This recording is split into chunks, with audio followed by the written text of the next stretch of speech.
नमस्कार। Chapter first पढ़ रहे हम, भोजन एवं मानव स्वास्थ्य,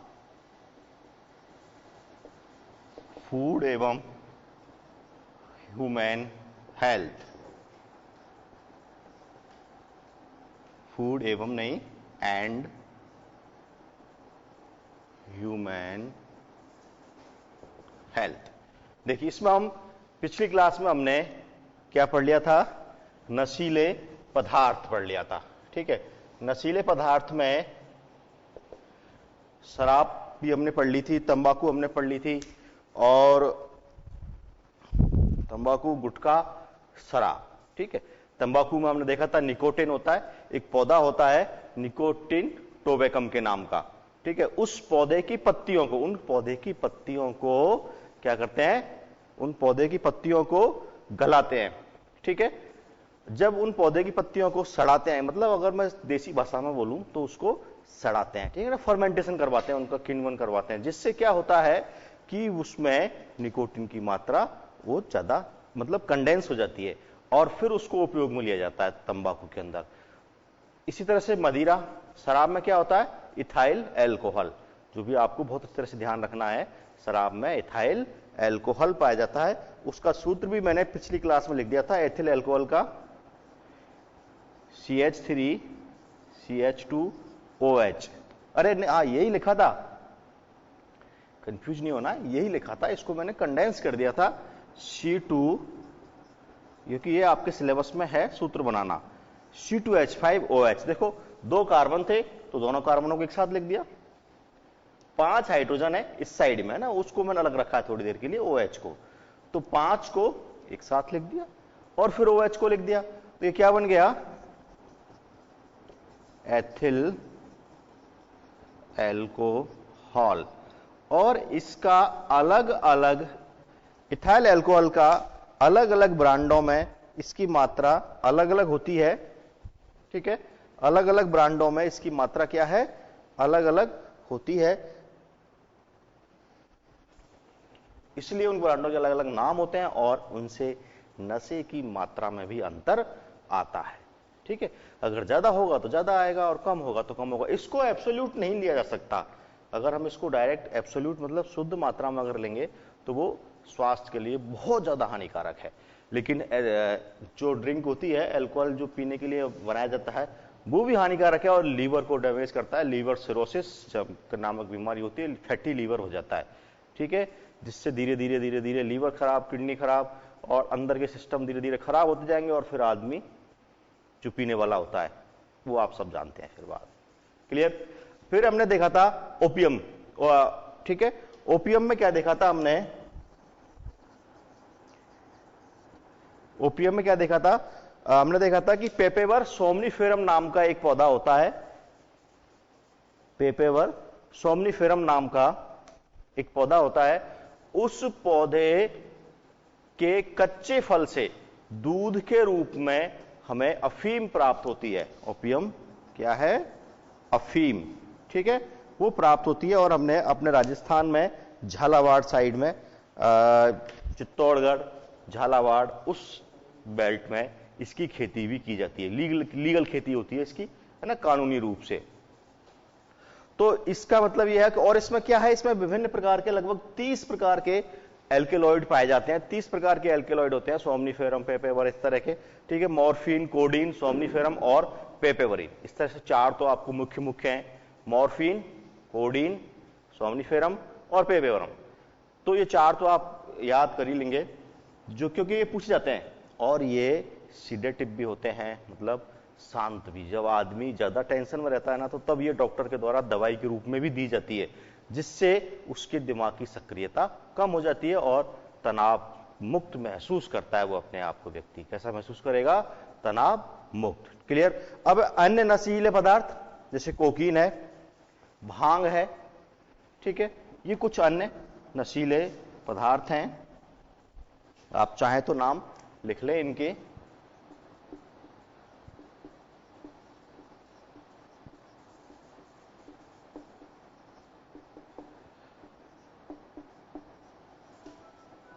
कोकीन,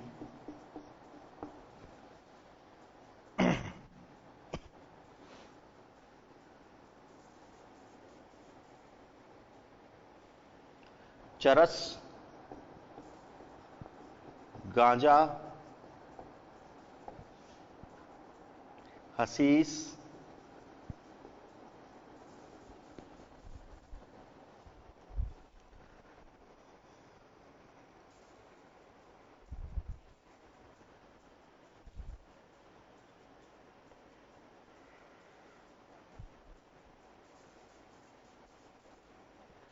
LSD,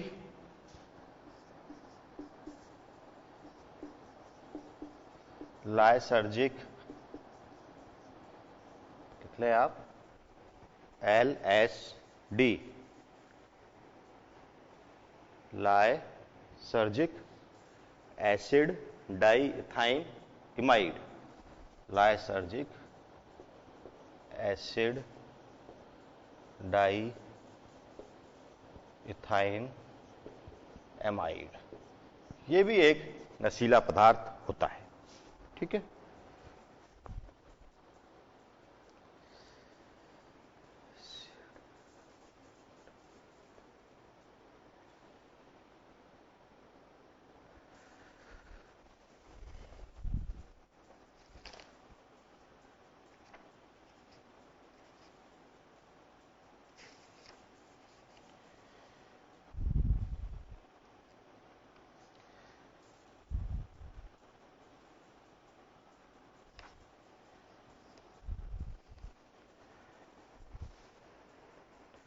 अब आती है बात दवाओं के। भाई दवाइयां भी तो लेते हैं ना हमारे इंडिया में, खूब हर देश में ली जाती है, बीमारी होती है जब दवाओं के, लेकिन हमारे भारत में कुछ अलग तरीके से भी दवाइयां ली जाती हैं। अलग तरीके से कैसे? आपको कोई बीमारी हुई, आप मेडिकल स्टोर वाले के पास गए और आपने कहा मुझे इसकी दवाई दे दो, और वो मेडिकल स्टोर वाला जो केमिस्ट होता है वही डॉक्टर बन जाता है और आपको दे देगा, ये सुबह ले लेना, ये शाम को ले लेना, ये खाना खाने के बाद ले लेना, और आप उसी हिसाब से दवाइयों को ले लेंगे। अब आप उस जो केमिस्ट है उसको ना तो ये मतलब कि आपकी एज क्या है बस वो देख लेता है, हाँ इतनी एज को दे दो, क्योंकि दवाइयां जो होती हैं वो एज की अकॉर्डिंग दी जाती हैं, उनकी मात्रा जो होती है वो एज की अकॉर्डिंग, उम्र के अकॉर्डिंग दी जाती है, पहली बात। दूसरी बात, उस बीमारी की तीव्रता भी देखी जाती है कि बीमारी की तीव्रता कितनी है। ये ज्यादा है तो दवाइयां उस हिसाब से ज्यादा डोज दिया जाएगा, कम है तो वो, ये सारी चीजें कौन तय कर सकता है? ये एक डॉक्टर ही तय करता है कि किस बीमारी में कौन सी दवाई देनी है, कितनी देनी है। उसमें जो दवाई है, उस दवाई के अंदर जो भी केमिकल है, जो उसके अंदर पदार्थ है, वो कितनी मात्रा में देना है, उसकी फ्रीक्वेंसी क्या रखनी है, कितनी बार देनी है। अब कई बार देखते होंगे आप, कोई दवाई डॉक्टर कहता है सुबह शाम लेना है, कोई कहता है, कभी कहता है 3 बार लेना है, कभी कहता है कि 6-6 घंटे में लेना है। तो वो ये सारी चीजें डॉक्टर के द्वारा ही तय की जाती हैं, वो बहुत सारे पहलुओं को देखते हुए। आप देखते होंगे कोई जो डॉक्टर होते हैं ज्यादातर पहले चेकअप कराते हैं, टेस्ट कराते हैं कि आप ये टेस्ट कराइए, उसके बाद मैं दवाइयां दूंगा। तो वो उन टेस्ट से ये ही पता करते हैं कि इस बीमारी की तीव्रता कितनी है और मुझे कितनी मात्रा में दवाई देनी है। लेकिन हमारे यहाँ ज्यादातर क्या होता है, सीधे हम गए कि मेडिकल स्टोर वाले के पास और उसको पैसे दिए और दवाई ले आए। ठीक है, उससे क्या हो सकता है, हमें हानि हो सकती है, हमें उससे नुकसान हो सकते हैं। ठीक है, तो देखो क्या क्या नुकसान हो सकते हैं। भारत में लगभग 42% शराब, 20% अफीम, 20% हेरोइन आदि पदार्थ है जो नशे के रूप में उपयोग में ले जाते हैं, और उन्हीं से लोग सोच लेते हैं कि ये ही हमारे लिए तो दवाई हो गई। किसी के ज्यादा तनाव है तो वो क्या करेगा, बोतल लाएगा या फिर कुछ और अपना वो देखेगा नशे की चीजें, और उनको पी करके और अपने जो तनाव है उसको दूर करने की कोशिश करेगा। ठीक है, अब उसके बाद क्या है कि कुछ बच्चे आपने देखे होंगे नशे के लिए थिनर का उपयोग भी करते हैं। जो एसीटोन होता है ना, थिनर होता है, उसका उपयोग कर लेते हैं। ठीक है, गरीब बच्चे।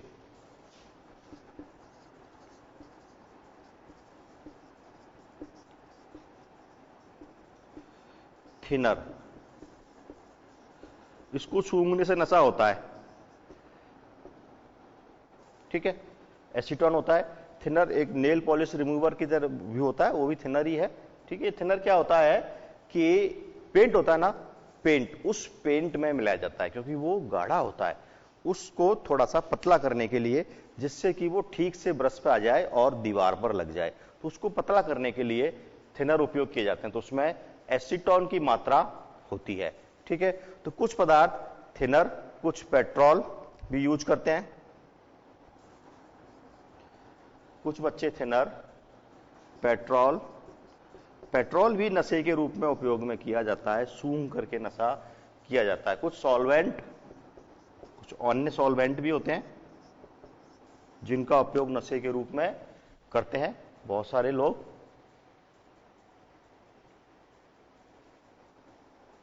ठीक है, सॉल्वेंट, ऑयल आदि पदार्थों का, ऑयल सही हो गया, नीचे लिख रहा हूं मैं, आदि पदार्थों का उपयोग नशे के रूप में करते हैं, नशे के लिए करते हैं, है ना, रूप की जगह नशे के लिए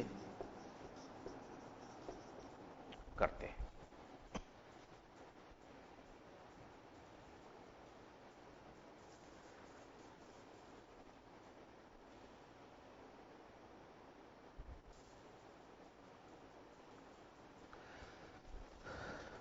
कुछ गरीब बच्चे,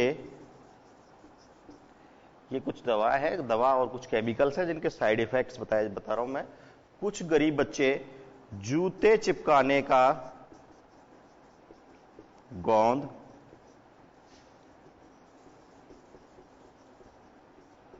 ठीक है, व्हाइटनर,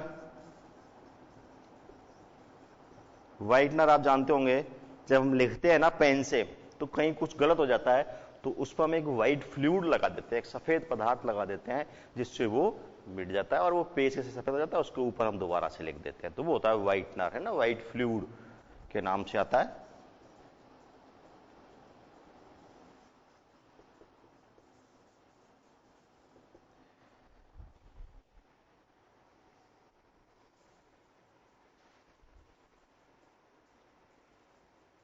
नेल पॉलिश,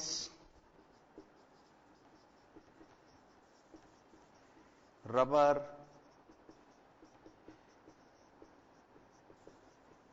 सीमेंट,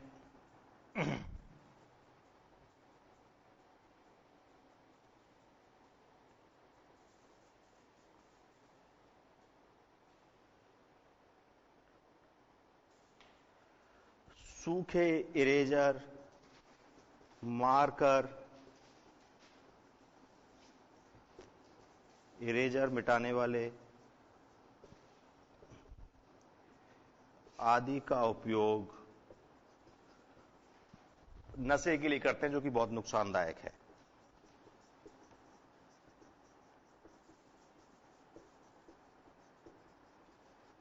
ठीक है, हमने दुरुपयोग लिखा है पहले।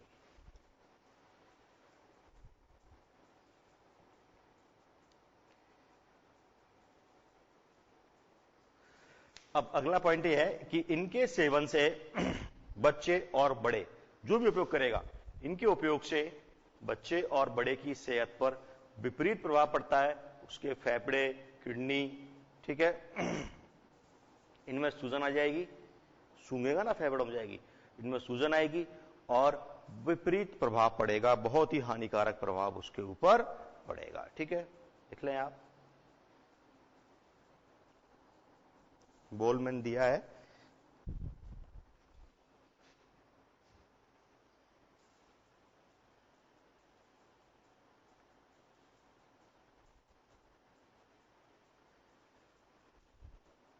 क्या क्या समस्या आएगी? नींद में समस्या, डरावने सपने आएंगे, ठीक है, गुर्दे और फेफड़ों की बीमारियां, सूजन आएगी इनमें। इसके बाद अन्य शारीरिक और मानसिक विकार उत्पन्न होंगे अगर इनको उपयोग किया जाएगा तो, अन्य शारीरिक और मानसिक विकार उत्पन्न होंगे जो कि उसके स्वास्थ्य के लिए बहुत ज्यादा हानिकारक है। ठीक है,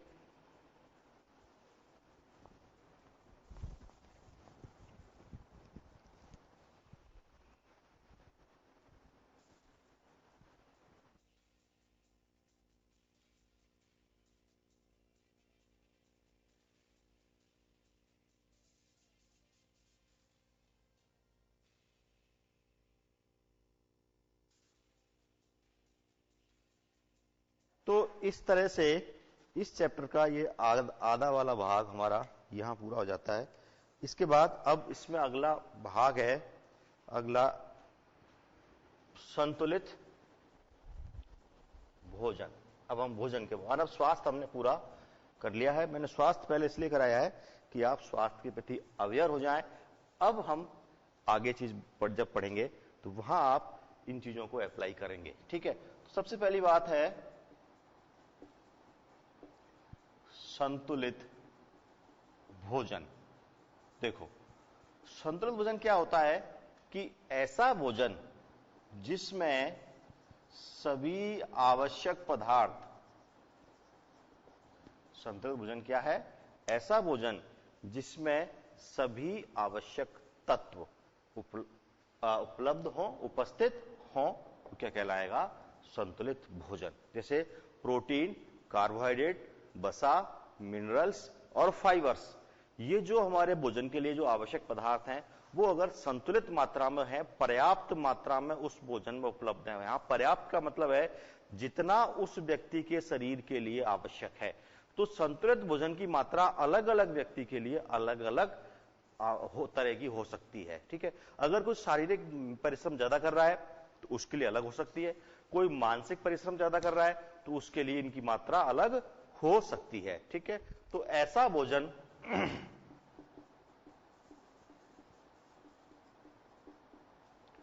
जिसमें सभी पोषक तत्व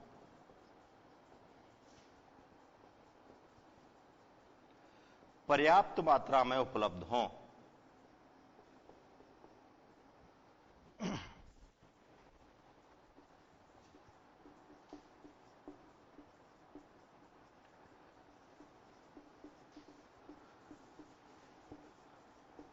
संतुलित भोजन कहलाता है। अब संतुलित भोजन किस किस से मिलकर बना होगा? देखो, प्रोटीन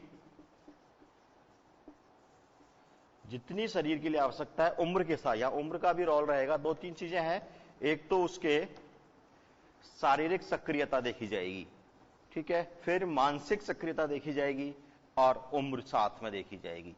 इनके आधार पर संतुलित भोजन में जो पदार्थ हैं उनकी मात्रा तय होगी। प्रोटीन, कार्बोहाइड्रेट,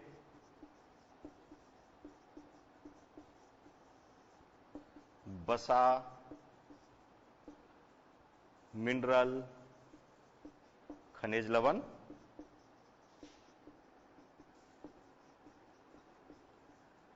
ठीक है, और जल एवं रेशे। ये सारी चीजें उस व्यक्ति की आवश्यकता के अनुसार, बालक है तो बालक की आवश्यकता के अनुसार, और अगर कोई वयस्क है तो उस वयस्क की आवश्यकता के अनुसार जो भोजन वो ले रहा है उसमें पर्याप्त मात्रा में होनी चाहिए, वही संतुलित भोजन कहलाएगा। ठीक है, अब आती है बात कि संतुलित भोजन से क्या प्रभाव पड़ेगा और असंतुलित भोजन क्या होगा, वो हम छोटे से ब्रेक के बाद देखें।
आगे बढ़ते हैं। देखिए हमने क्या देखा कि ऐसा भोजन जिसमें सभी पोषक तत्व पर्याप्त मात्रा में उपलब्ध हो वो संतुलित भोजन कहलाएगा।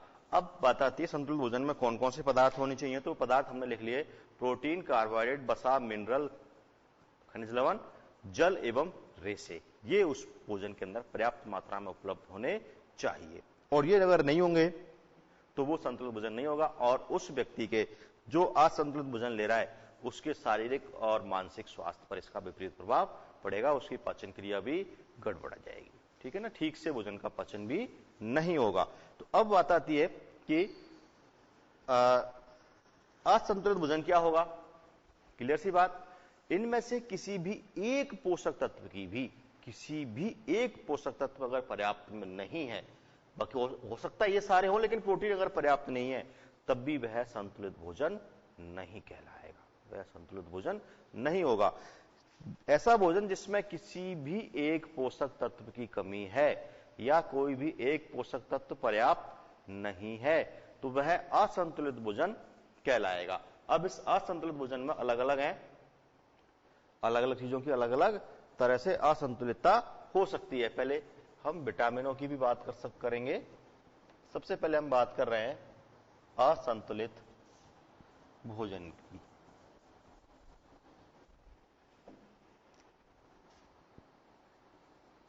देखिए ऐसा भोजन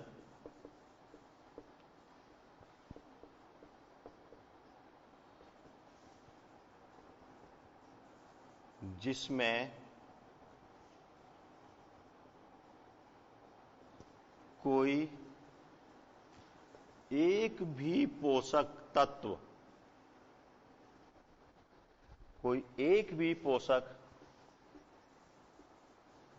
तत्व की कमी हो, असंतुलित भोजन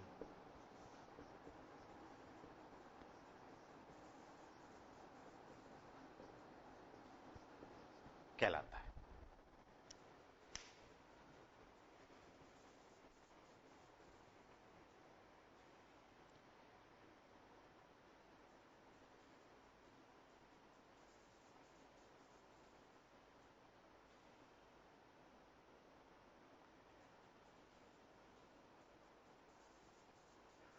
अगर किसी व्यक्ति को लंबे समय तक असंतुलित भोजन दिया जाए तो उसमें कुपोषण उत्पन्न हो जाएगा, मेल न्यूट्रिशन डेवलप हो जाएगी उसमें। ठीक है, कुपोषण का मतलब शरीर का वृद्धि अवरुद्ध हो जाएगी, शरीर की वृद्धि अवरुद्ध, अगर सिर्फ बालक में है तो उसका विकास अवरुद्ध हो जाएगा फिर। ठीक है, उसका शारीरिक विकास भी दोनों तरह का, शारीरिक और मानसिक दोनों तरह का विकास अवरुद्ध होगा एक साथ भोजन से, असंतुलित भोजन से। अब हम देखते हैं कि अलग अलग पदार्थों के जो पोषक तत्व हमने पढ़े थे उनके अलग अलग की कमी से क्या क्या प्रभाव पड़ सकता है। ठीक है, तो सबसे पहले हम देख रहे हैं विटामिन। पहले मैं कुपोषण की परिभाषा लिख देता हूं।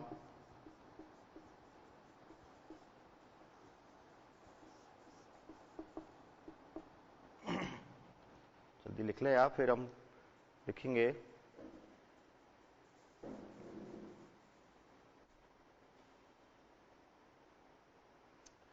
लिखा है कुपोषण। देखो, जब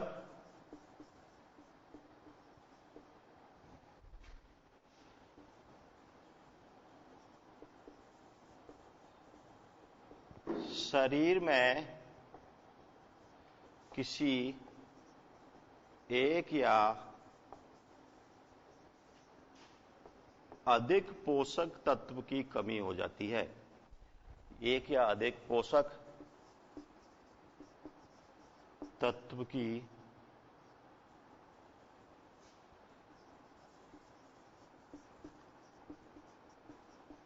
कमी हो जाती है तो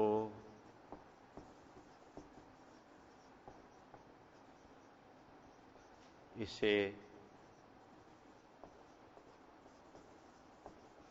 कुपोषण कहते हैं, मेल न्यूट्रिशन।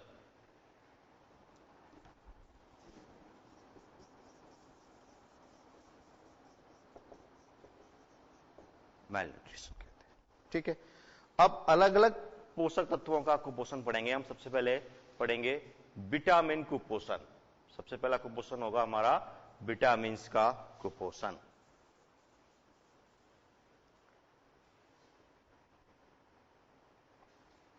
ठीक है, सबसे पहला है विटामिन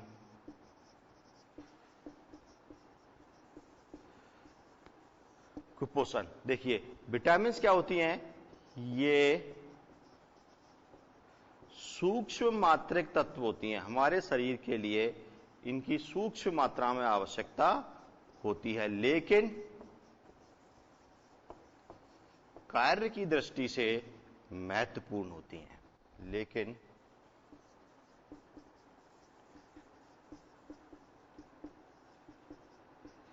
कार्य की दृष्टि से महत्वपूर्ण होते हैं। कैसे होते हैं ये? सूक्ष्म मात्रिक तत्व होते हैं, इनकी हमारे शरीर के लिए आवश्यकता कम मात्रा में होती है, लेकिन महत्वपूर्ण होते हैं हमारे शरीर के लिए। ठीक है, इनके बिना, इन विटामिन की कमी से सीधा सीधा विकास पर इफेक्ट आता है, सीधा, और क्लियर पता भी चल जाता है कि इस व्यक्ति में किस विटामिन की कमी हो रही होगी। उसका रोग, जो होने वाले रोग है वो स्पष्ट पता चल जाते हैं कि किसी ना किसी विटामिन की कमी से ये रोग हो रहा है। ठीक है,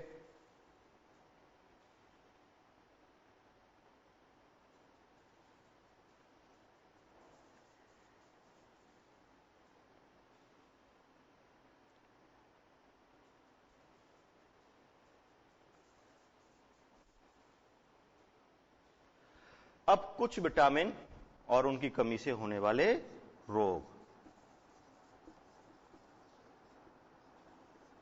एवं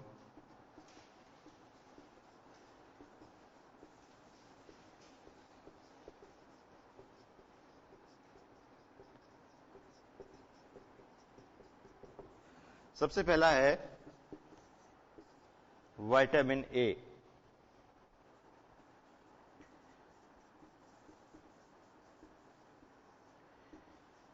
विटामिन ए,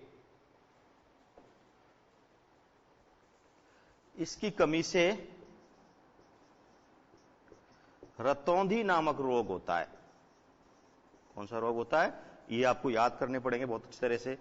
इसकी विटामिन ए की कमी से रतौंधी नामक रोग होता है। रतौंधी में क्या होता है? अंधेरा, हल्का सा अभी अंधेरा अगर हुआ तो दिखाई देना बंद हो जाता है। ठीक है, आंखों से संबंधित बीमारी है ये रतौंधी। कुछ बातें आपको याद रखनी है। रतौंधी है, आंखों से संबंधित बीमारी है। हल्का सा अंधेरा हुआ, अंधेरा होते ही, ज्यादा अंधेरा होगा, डार्क होगा तो वह तो किसी को ही नहीं दिखता है, लेकिन इन व्यक्तियों को जो रतौंधी के रोगी होते हैं उन्हें हल्का सा अंधेरा होते ही उन्हें दिखाई देना बंद, जैसे शाम सूरज जैसे डलेगा, सूरज डलने के कुछ समय बाद तक उजाला रहता है, लेकिन उन्हें फिर वहां दिखाई देना बंद हो जाता है जिन व्यक्तियों में विटामिन ए की कमी होती है। ठीक है, लक्षण क्या है इस रोग के? कम प्रकाश या रात में दिखाई ना देना। ठीक है,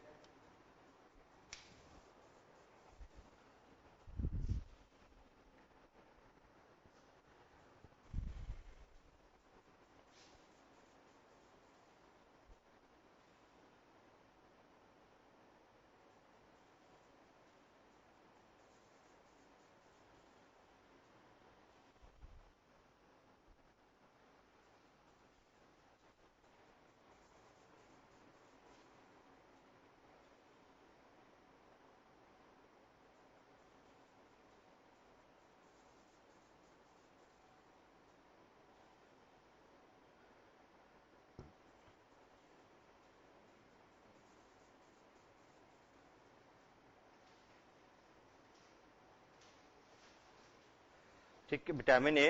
इसके बाद आती है नंबर 2। देखो इन विटामिनों को दो भागों में बांटा गया है, जल विलेय विटामिन और वसा विलेय विटामिन। जल विलेय, विटामिन और वसा विलेय, विटामिन, विटामिन ए, डी, ई, के, ठीक है, और विटामिन बी और सी, इस तरह से।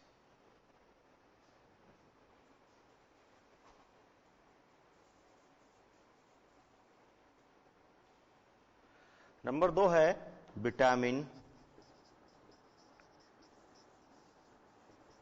बी।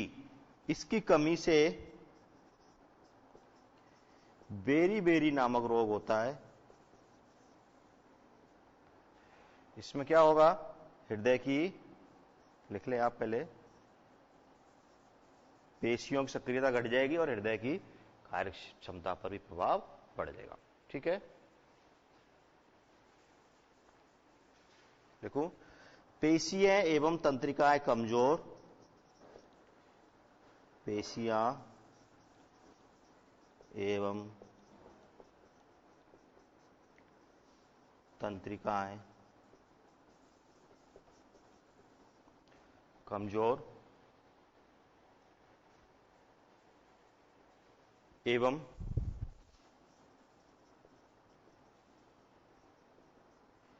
हृदय की धड़कन कम हो जाती है।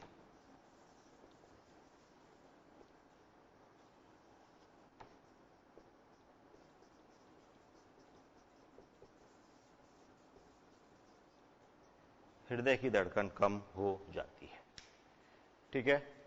यह है विटामिन बी।